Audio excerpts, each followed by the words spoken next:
കല്യാണ പല്ലക്ക് ഇപ്പോഴും മൂന്നാറിലെ ആ റിസോർട്ടിൽ തന്നെയായിരുന്നു ഗംഗയും രാഹുലും. കുറച്ച് ദിവസങ്ങളായിട്ടുള്ള ഹോട്ടൽ വാസം ഗംഗയ്ക്ക് അത്ര പിടിക്കുന്നുണ്ടായിരുന്നില്ല.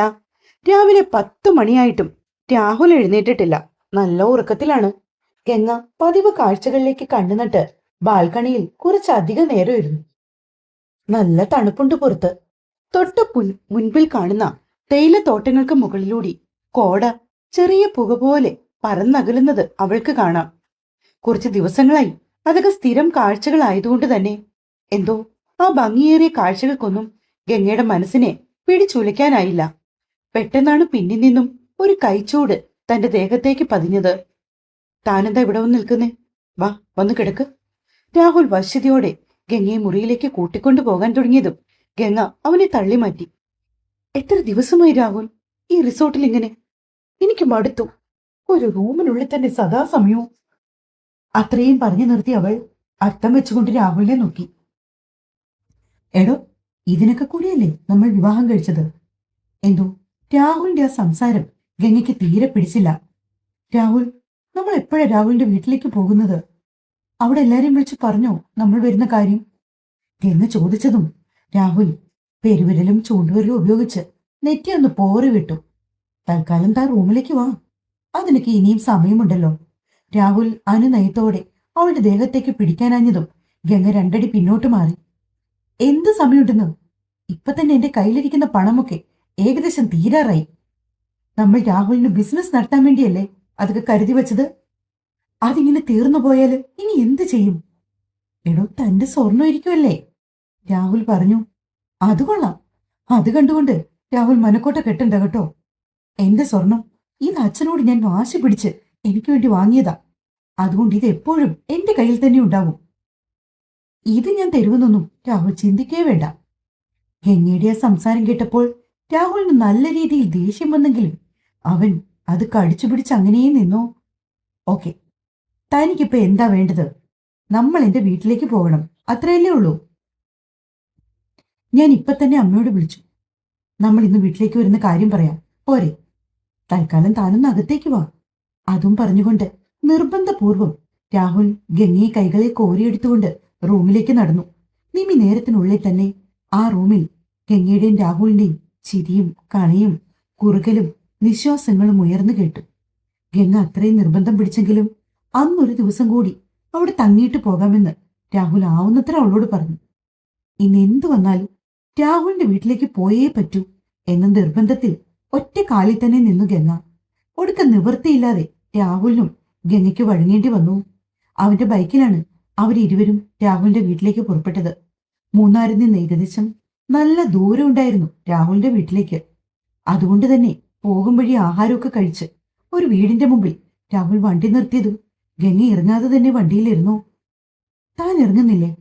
രാഹുൽ പറഞ്ഞപ്പോ വല്ലാത്തൊരു പകപ്പായിരുന്നു ഗംഗയിൽ മുന്നിട്ട് നിന്നത്. ഇറങ്ങാനോ? ഇവിടെയോ എന്നൊരു ചോദ്യം അവളുടെ മുഖത്ത് നിഴലിച്ചു നിന്നു. എടോ, ഇതാ എന്റെ വീട്. രാഹുൽ പറഞ്ഞതും ഗംഗയുടെ മിഴികൾ കൂടുതൽ ശക്തിയോടെ ആ വീടിന് നേർക്ക് നീണ്ടു. ഒരൊറ്റ നില വീടാണ്. പണി മുഴുവൻ കഴിഞ്ഞിട്ടില്ല. ജനലിലാണെങ്കിൽ പാളികളില്ല. പകരം ബെഡ്ഷീറ്റോ അങ്ങനെ എന്തോ വലിച്ചു കെട്ടിയിരിക്കുകയാണ്. പുറത്തുനിന്ന് നോക്കുമ്പോൾ തന്നെ മനസ്സിലാകും ആ വീടിനുള്ളിലെ അവസ്ഥ എന്തായിരിക്കുമെന്ന്. ഗംഗയുടെ കണ്ണുകൾ ആ വീടും പരിസരവും മൊത്തത്തിലൊന്ന് വീക്ഷിച്ചു. ചളുങ്ങിയ കുറച്ച് പാത്രങ്ങളും കേടായ ഒരു സൈക്കിളും അങ്ങനെ കുറച്ചധികം സാധനങ്ങൾ മുറ്റത്തവിടെ ഇവിടെയായി വാരി നിരത്തിയിട്ടിരിക്കുന്നു. ഗംഗയുടെ നെറ്റി ചുളിഞ്ഞു. അതേ മുഖത്തോടെ തന്നെ അവൾ രാഹുലിന്റെ നേർക്ക് നോക്കി. ഇതാണോ രാഹുലിന്റെ വീട്?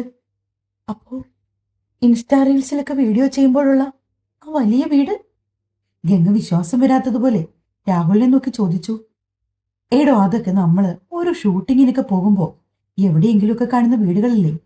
വീട്ടുകാരോട് പെർമിഷൻ ചോദിച്ച് കുറച്ചു നേരം അവിടെ നിന്ന് വീഡിയോ എടുക്കും, തിരികെ പോരും. എന്താടോ, എന്തുപറ്റി? ഗംഗയുടെ നോട്ടത്തിന്റെയും നിൽപ്പിന്റെയും അർത്ഥം രാഹുലിന് മനസ്സിലായെങ്കിലും അവനതൊന്നും മുഖത്ത് കാണിക്കാതെ ഗംഗയ്ക്കരികിലേക്ക് ചെന്ന് നിന്നുകൊണ്ട് ചോദിച്ചു. അതേ സമയത്തായിരുന്നു അകത്തു നിന്നൊരു സ്ത്രീ പുറത്തേക്ക് ഇറങ്ങി വന്നത്. ഒരു മുഷിഞ്ഞ നൈറ്റിയാണ് അവരുടെ വേഷം. മുടിയെല്ലാം കൂടെ വാരി ഉച്ചയിൽ കെട്ടിവെച്ചിട്ടുണ്ട്. കഴുത്തിൽ സ്വർണ്ണ നിറം മങ്ങി ചെമ്പ് തെളിഞ്ഞൊരു മാലയും ഇട്ടുകൊണ്ട് അവിടേക്ക് വന്നവരെ പരിങ്ങലോടെ നോക്കി രാഹുൽ. ഗംഗ വല്ലാത്തൊരു ഷോക്കിലായിരുന്നു നിന്നത്. രാഹുൽ, ഇത് ഗംഗ, ഇതാണ് എന്റെ അമ്മ ഉഷ. ഗംഗ കണ്ണ് ചിമ്മാൻ പോലും മറന്ന് അവരെ തന്നെ നോക്കി നിന്നു. ആ സ്ത്രീയുടെ മുഖമാണെങ്കിൽ ദേഷ്യമാണ്. അവരോടി രാഹുലിന്റെ അടുത്തേക്ക് വന്നിട്ട് അവന്റെ കൈത്തുടയിൽ ഒറ്റയടി. എടാ ഒരുമ്പെട്ടോനെ, ആ പെണ്ണ് ചിട്ടി പിടിച്ചു വെച്ച കാശും കൊണ്ട് നീ എങ്ങോട്ടാടാ പോയത്? അവനാണെങ്കിൽ ഗംഗയെ ശ്രദ്ധിക്കുന്നതേയില്ല. എടാ പറയാന്! രാഹുലിനെ തലങ്ങും വിലങ്ങും അടിച്ചുകൊണ്ടാണ് ഉഷ ചോദിക്കുന്നത്. ഗംഗയാണെങ്കിൽ കൺമുമ്പിൽ അരങ്ങേറുന്ന സംഭവങ്ങൾ എന്താണെന്ന് പോലും മനസ്സിലാക്കാനാകാതെ വല്ലാത്തൊരവസ്ഥയിൽ നിന്നുപോയി. അമ്മേ, ഞാൻ ഞാൻ പറയാം അമ്മ, ഇത് ഗംഗ. രാഹുൽ ആ പറയുന്ന സമയമാണ് ഉഷയുടെ നോട്ടം ഗംഗയിലേക്ക് നീണ്ടത്. അമ്മേ, ഞങ്ങളുടെ വിവാഹം കഴിഞ്ഞു. പിറുപിറുക്കുന്നത് പോലെ മുഖം കുനിച്ച് നിന്നുകൊണ്ട് രാഹുൽ അത് പറഞ്ഞതും ഉഷ വലിയൊരു നിലവിളിയോടെ നെഞ്ചിലടിച്ചുകൊണ്ട് വാതിൽപ്പടിയിലേക്ക് പോയിരുന്നു.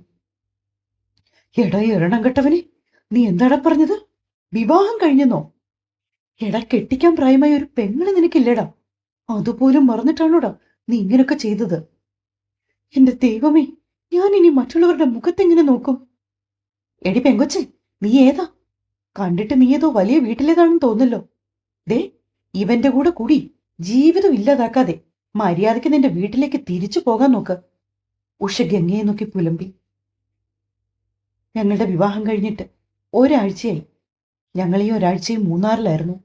രാഹുൽ ഉഷയുടെ മുഖത്തേക്ക് നോക്കി പറഞ്ഞതും അവരുടെ നിലവിളിയുടെ ശബ്ദം വീണ്ടും കൂടി. അതും കേട്ടുകൊണ്ടാണ് അവരുടെ മകൾ രമ്യ അകത്തു നിന്ന് ഓടി വന്നത്. എന്താ അമ്മേ, എന്താ പറ്റിയേ? മോളെ, നീ ഇത് കേട്ടോ? ഇവൻ ഈ പെണ്ണിനെ കല്യാണം കഴിച്ചെന്ന്. ഉഷ രമ്യയോട് പറയുമ്പോഴാണ് അവള് മുൻപിൽ നിൽക്കുന്ന രാഹുലിനെയും ഗംഗയും കാണുന്നത്. എടാ, നീ എന്തൊക്കെയാടാ പറയുന്നത്? 2 ദിവസത്തേക്ക് എന്തോ ഷൂട്ടിങ്ങിന് പോവാണെന്ന് പറഞ്ഞല്ലേ ഈ വീട്ടിൽ നിന്ന് പോയത്? അത് പിന്നെ ചേച്ചി, ഒരു പ്രത്യേക സാഹചര്യത്തിൽ എനിക്ക് ഇവളെ വിവാഹം കഴിക്കേണ്ടി വന്നു. ഇവളുടെ വീട്ടുകാർ ഇവൾക്ക് വേണ്ടി ഒരു ബാങ്ക് മാനേജരെ വിവാഹം ആലോചിച്ചു. ഏതു വിധേനയും അവരാ വിവാഹം നടത്തുമെന്ന് കണ്ടപ്പോൾ എനിക്ക് ഇവളുമായി ഒളിച്ചോടേണ്ടി വന്നു.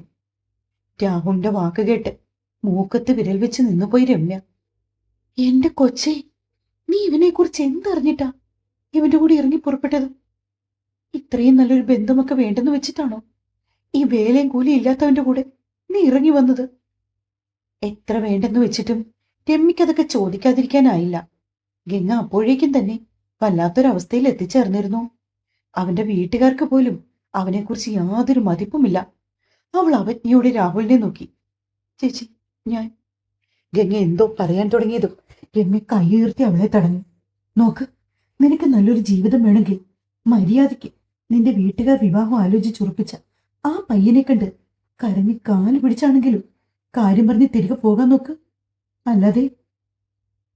രാഹുലിനെ ഏറുകണ്ണിട്ട് നോക്കിക്കൊണ്ട് രമ്യ പറഞ്ഞു. നിനക്ക് ഇവനെ കുറിച്ച് എന്തറിയാം? രമ്യ പിന്നെ എന്തോ പറയാൻ തുടങ്ങിയതും രാഹുൽ ഓടിച്ചെന്ന് രമ്യയുടെ വാപത്തി പിടിച്ചു. ചേച്ചി പ്ലീസ്, ഇവളോടൊന്നും പറയരുത്. ഞങ്ങളുടെ കല്യാണം കഴിഞ്ഞിട്ട് ഒരാഴ്ചയായി.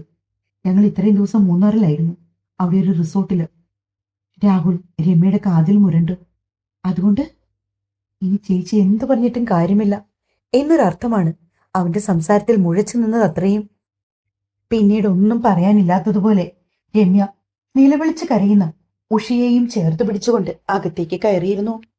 ഇതിനോടകം തന്നെ അപ്പുറത്തും ഇപ്പുറത്തും വീടുകളിൽ നിന്നൊക്കെ ഓരോരോ തലകൾ മതിലിനു മുകളിൽ നിന്നും തെളിഞ്ഞു വരുന്നുണ്ട്. രമ്യ ഉഷയും അകത്തേക്ക് പോയതിനു പിന്നാലെ എന്ത് ചെയ്യണമെന്നറിയാതെ നിൽക്കുന്ന ഗംഗയെ രാഹുൽ നോക്കുകയാണ്. ഗംഗെ, നീ എന്താ അവിടെ തന്നെ നിൽക്കുന്നേ? അകത്തേക്ക് കയറി വാ. എന്തായാലും ആരുടെയും നിലവിളക്കൊന്നും കൊണ്ടുവന്ന് സ്വീകരിക്കാൻ ഇവിടെ ആരുമില്ല. അതുകൊണ്ട് വേണമെങ്കിൽ മര്യാദയ്ക്ക് എന്റെ കൂടെ വാ. ഇത്രയും ദിവസം തേനേ പാലേന്ന് വിളിച്ചിരുന്ന രാഹുലിന്റെ ശബ്ദം പതിയെ മാറി തുടങ്ങിയതും ഗംഗയ്ക്ക് മനസ്സിലായി താൻ ചതിക്കപ്പെട്ട് തുടങ്ങിയിരിക്കുന്നുവെന്ന്. പുറത്തപ്പോഴും മഴ കനക്കുന്നുണ്ടായിരുന്നു. നിവൃത്തിയില്ലാതെ ഗംഗ രാഹുലിനു പിന്നാലെ ആ വീടിനകത്തേക്ക് കയറി. വല്ലാത്തൊരവസ്ഥയായിരുന്നു ആ വീടിനുള്ളിലേത്. അല്പം വലിയ ഹാളിന് സൈഡിലായി ഒരാൾക്ക് മാത്രം കിടക്കാൻ പാകത്തിൽ ഒരു കട്ടിലുണ്ട്. പിന്നെ സൈഡ് പൊട്ടിയ 1-2 കസേരകളും. അതല്ലാതെ ഫർണിച്ചർ എന്ന് പറയാൻ പാകത്തിന് ഒന്നും തന്നെയില്ല. മാത്രമല്ല, വീടിന്റെ തറയിട്ടിട്ടുമില്ല. പരുക്കനായ തറയിൽ കൂടി നടന്നപ്പോൾ ഒരാഴ്ചയ്ക്ക് ശേഷം ആദ്യമായി ഗംഗയ്ക്ക് താനും തന്റെ വീടും വീട്ടുകാരും ഇതുവരെ ജീവിച്ചു വന്ന അവസ്ഥ ഓർമ്മ വന്നു. നീ അകത്തേക്ക് വാ ഗംഗ, ദാ അതാണ് നമ്മുടെ റൂം. അതും പറഞ്ഞുകൊണ്ട് ഗോഡൌണ് പോലെ ഒരു സ്ഥലത്തേക്കാണ് രാഹുൽ ഗംഗയെ കൊണ്ടുപോയത്. ഇടുങ്ങിയ ഒരു മുറി, 2 ജനലുകളുണ്ട്. 2 ജനലിനും കർട്ടനില്ല, പകരം കൈലിയോ അങ്ങനെ എന്തോ വെച്ച് മറിച്ചിട്ടുണ്ട്. മുറിയുടെ കോണിൽ ഒരയ കെട്ടിയിട്ടുണ്ട്. രാഹുലിന്റെ മുഷിഞ്ഞ വസ്ത്രങ്ങളാണ് ആ മുറി നിറയെ. മുറിക്കകത്തേക്ക് കയറിയപ്പോ തന്നെ ഗംഗയ്ക്ക് ഛർദ്ദിക്കാൻ തോന്നി. വല്ലാത്തൊരു വിയർപ്പ് മണമാണ് ആ മുറിയിൽ ആകമാനം തങ്ങി നിൽക്കുന്നത്. അവൾ മൂക്ക് പൊത്തിക്കൊണ്ട് തിരികെ ഹോളിലേക്ക് ഇറങ്ങി വന്നു. പിന്നാലെ രാഹുൽ അവൾക്കരികിലേക്ക് വന്നു. എന്തുപറ്റി ഗംഗേ? എന്തെങ്കിലും പ്രശ്നമുണ്ടോ? രാഹുൽ ഒന്നും അറിയാത്തതുപോലെ ചോദിച്ചു. എന്താ രാഹുൽ ഇത്? ഇങ്ങനൊന്നും ആയിരുന്നില്ലല്ലോ നമ്മൾ പരിചയപ്പെട്ട സമയത്ത് എന്നോട് പറഞ്ഞത്. വലിയ വീടാണ്, AC ഉള്ള മുറിയാണ്, അങ്ങനെയൊക്കെയല്ലേ നീ പറഞ്ഞത്? എന്നിട്ടിപ്പോ നോക്കുകയോ, ഞാൻ വലിയ ബിസിനസ്സുകാരനാകുമ്പോ നമ്മൾ വലിയ വീടും AC ഉള്ള മുറിയും ഒക്കെ വയ്ക്കും. നീ അപ്പോ ഞാൻ പണക്കാരനാണെന്ന് കരുതിയാണോ എനിക്കിപ്പോ ഇറങ്ങിത്തിരിച്ചത്? ആവനാഴിയിലെ അവസാനത്തെ അമ്പ് ഗംഗയ്ക്ക് നേരെ തൊടുത്തു വിട്ട് രാഹുൽ. രാഹുൽ തന്നെ തെറ്റിദ്ധരിച്ചെന്ന് മനസ്സിലായതു. ഗംഗ പതി അവന്റെ അടുത്തേക്ക് ചേർന്ന് നിന്നു. ഇല്ല രാഹുൽ, ഞാനതൊന്നും കണ്ടല്ല നിന്നെ സ്നേഹിച്ചത്. എന്നാലും ഈ സാഹചര്യങ്ങൾ, അവൾക്കെന്തോ ഒട്ടും ഉൾക്കൊള്ളാൻ കഴിയാത്ത ഒരവസ്ഥയായിരുന്നു ആ വീട്ടിലേത്. നീ കുറച്ച് ദിവസം കൂടി അഡ്ജസ്റ്റ് ചെയ്യുക. അതിനുശേഷം ഞാനൊരു വാടക വീട് നോക്കുന്നുണ്ട്, നമുക്ക് ആ വീട്ടിലേക്ക് മാറാം. രാഹുൽ അവളെ സമാധാനിപ്പിക്കാൻ വേണ്ടി മാത്രം പറഞ്ഞു. അത് കേട്ടപ്പോ ഗംഗയ്ക്കും ഒരു നേരിയ ആശ്വാസം തോന്നി. ശരി രാഹുൽ, എത്രയും പെട്ടെന്ന് വാടക വീട് നോക്കണം കേട്ടോ. എനിക്ക് സാഹചര്യങ്ങളുമായൊക്കെ. അവൾ ഒന്നും പറയാതെ മൗനമായി നിന്നു. രാഹുൽ, വാഷ്റൂം എവിടെയാ? എനിക്കൊന്ന് ടോയ്ലറ്റിൽ പോണമായിരുന്നു. ഗംഗ ചുറ്റും നോക്കിക്കൊണ്ട് പറഞ്ഞതും രാഹുൽ അവളെയും കൂട്ടി അടുക്കള ഭാഗത്തേക്ക് നടന്നു. ദാ അവിടെയാ ബാത്റൂം. അടുക്കളയോ വാതിലിലെ പടിയിൽ ഇറങ്ങി നിന്നുകൊണ്ട് കുറച്ചപ്പുറം മാറി നിൽക്കുന്ന ഒരു പൊളിഞ്ഞു വീഴാറായ റൂം അവൾക്ക് വേണ്ടി രാഹുൽ കാണിച്ചു കൊടുത്തു. ഗംഗയുടെ കണ്ണു മിഴിഞ്ഞുപോയി. അതിന് ഡോറെന്ന് പറയാനായിട്ട് ഒന്നുമില്ല. ഒരു സാരിയാണ് കെട്ടിയിട്ടിരിക്കുന്നത്, അതും പഴകിയ പിഞ്ഞി പോകാറായ ഒരു സാരി. ഗംഗയ്ക്ക് കരച്ചിൽ വരുന്നുണ്ടായിരുന്നു.